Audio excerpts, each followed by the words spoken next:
인상 깊게 읽었던 댓글들을 이렇게 한번 읽어보도록 하겠습니다.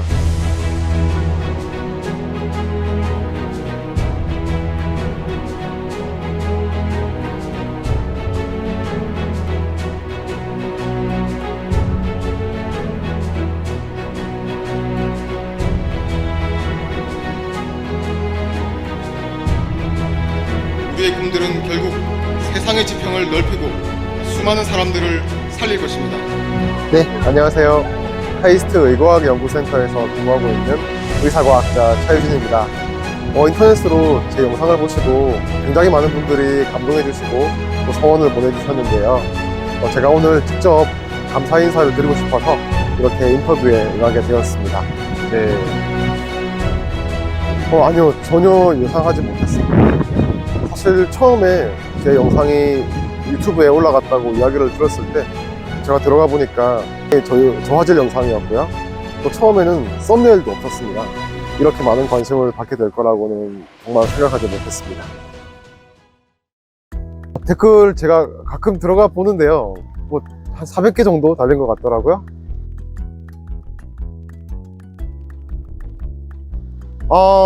네, 몇 개 있습니다.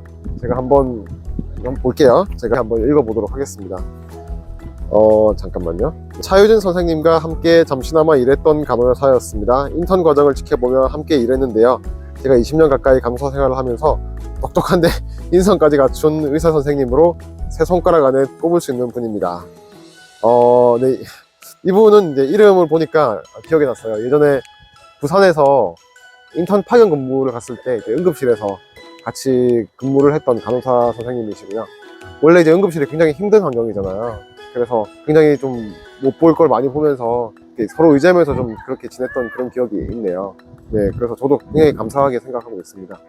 두 번째는 카이스트가 세계적이라서 혹자가 유명해서 세계의 길이 남을 논문을 발표해서 이런 이유들이 아니라 포기하지 않았고 끝까지 노력했고 삶의 어느 부분에 반드시 맞닿아 있는 부분을 무엇을 위해서 노력했다 하는 진심이 느껴져서 너무 훌륭한 연설이었습니다. 정말 너무 감동적인 댓글인 것 같아요. 제가 너무 감사드리고요. 그리고 수많은 민지를 살려낼 차유진 박사님 응원합니다.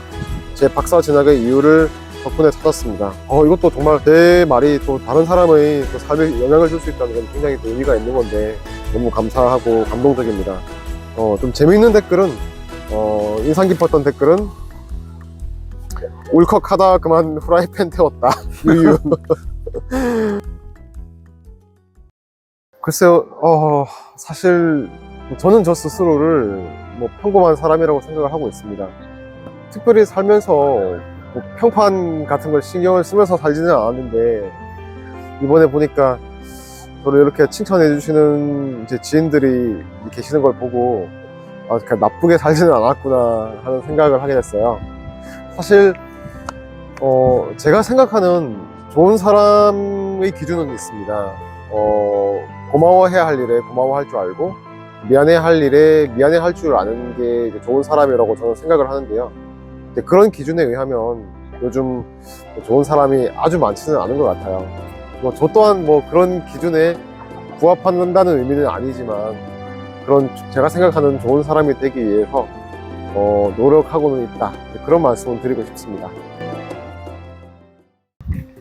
네, 그렇게 말씀을 하시더라고요. 제가 사실 중고등학생들에게는 제가 해주고 싶은 이야기가 참 많은데요. 오늘은 하나만 좀 말씀을 드리면, 저는 삶을 미래로 이끄는 힘은 꿈이라고 생각을 합니다. 그럼 꿈이라고 하는 건 언제든지 바뀔 수 있는 것이고, 꿈을 바꾸기 위해서 꼭 납득할 만한 이유가 있어야 하는 건 아니라고 생각을 하는데요. 문제는 많은 친구들을 보면 꿈 자체가 없는 게 문제라고 생각을 합니다. 자기 꿈이 아니라 유행을 따라가거나 아니면 친구 따라 휩쓸려 가거나 하는 경우도 굉장히 많거든요.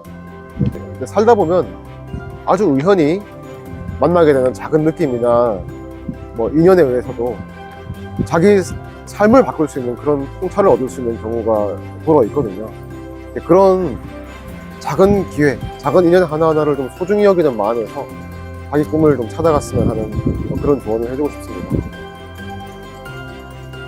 카이스트에 오랜 전통이 있어요. 딸기 파티라고 해서 3월 말부터 한 4월 중순까지 이렇게 딸기를 한꺼번에 많이 구입을 해서 이제 뭐 동아리나 연구실이나 또 친구들끼리 모여서 점심시간에 같이 식사와 딸기를 먹는 이런 오랜 전통이 카이스트에 내려오고 있습니다.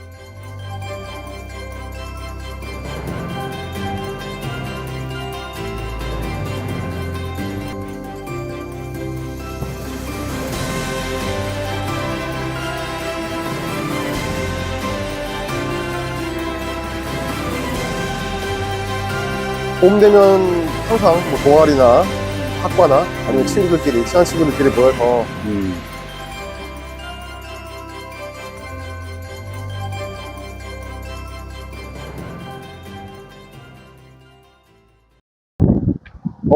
사실 굉장히 큰 위기가 있었습니다.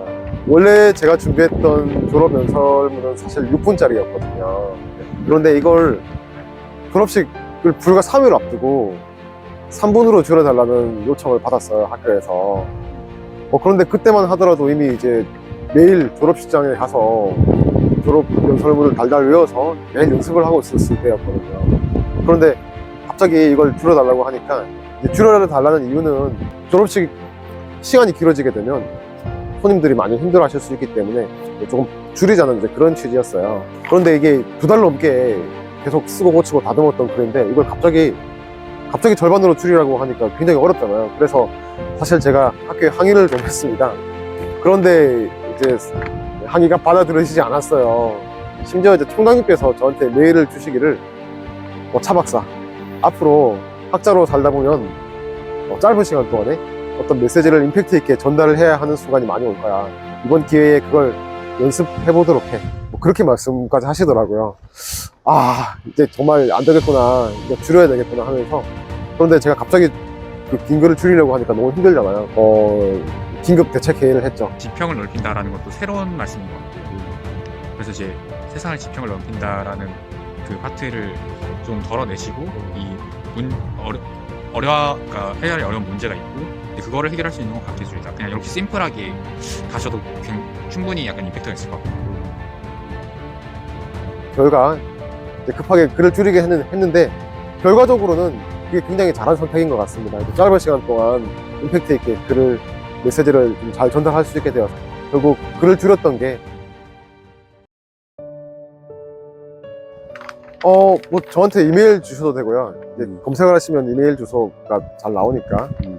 제가 최근에 페이스북 계정을 새로 하나 만들었거든요. 그래서 아직 뭐 제대로 활동을 하는 건 아닌데 페이스북에서 저를 검색하시면, 네, 제 영상을 보시고 굉장히 많은 분들께서 감동을 받았다고 말씀해 주시고 또 저에게 격려와 성원을 보내주셨습니다. 정말 너무너무 감사드리고요. 오히려 제가 글들을 보면서 제가 너무 감동했고 많은 용기를 얻었습니다. 사실 의사과학자의 길이 쉽지 않은 길이고 저도 공부를 하면서 마음이 흔들리는 순간이 적지 않았거든요. 그런데 포기하지 않고 여기까지 온 과정이 참 잘했다는 생각이 들게 되었습니다. 앞으로도 이런 성원에 보답할 수 있도록 좋은 연구로 제 자리에서 최선을 다하는 것으로 저의 감사의 마음을 대신하고자 하고요. 의사과학자라고 하는 직업에 대해서도 성원과 관심을 보내주시면 더욱 감사드리겠습니다.